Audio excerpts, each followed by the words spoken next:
Tumusifu Yesu Kristo.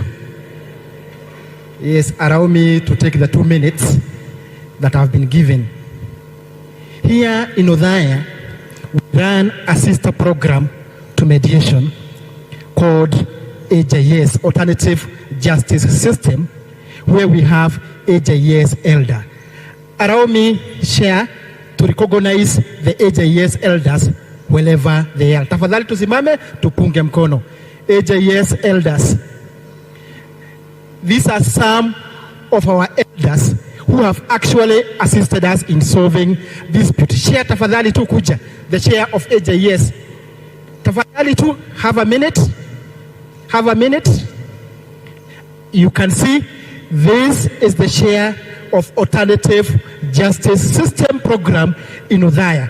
And you can see the good jacket he has. Kaidrotan, AJS practitioner. That's how we are in Othaya.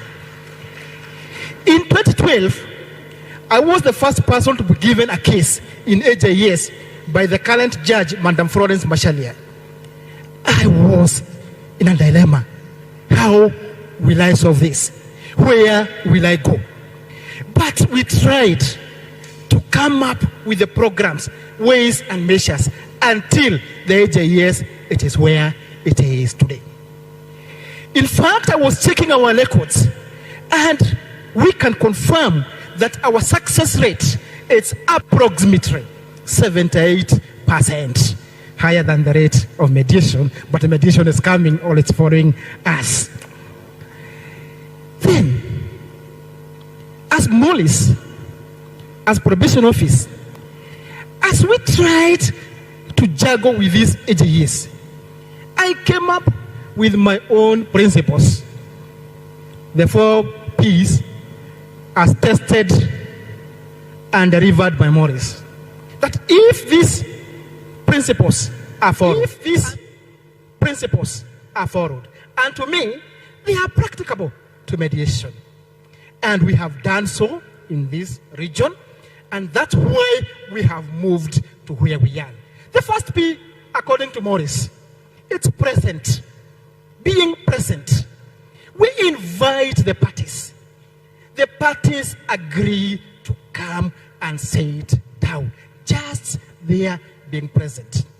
Remember, there are some who will be invited and they will give excuse. I'm not there. I'm not available. And in absence of these parties, I'm very sure the mediation will not go. So I developed that P, being present. The second P, according to Mollis, is patience. Rome was not built in one day. We may sit down today, we may fail to agree, but we can still come tomorrow and continue with the conversation. That P for patience has made AJS to develop, and it is the same making mediation to continue. The third P, according to Morris, is being prompt. Prompt. When we agree that we are going to do this, with our timelines, we follow. For example, when we sit down with our elders and the parties, we say, if this dispute is about land division, then can we agree that next week we invite the surveyor? Can we agree the next week we will go to see the chief? Following those, being prompt on that P, it has actually assisted us. And the final P, according to Morris, is being product-oriented. What do we want to achieve at the end of this? We want to have peace. We want to have a lasting solution.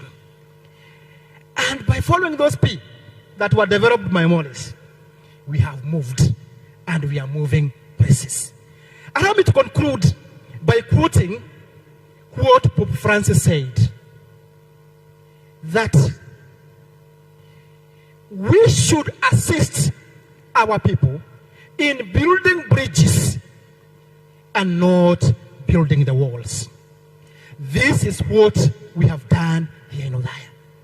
When the parties are in, have a minute, when the parties are in disagreement, I tell my elders and my fellow probation officers, can we assist them in building the bridges so that we can sit down, talk, and agree?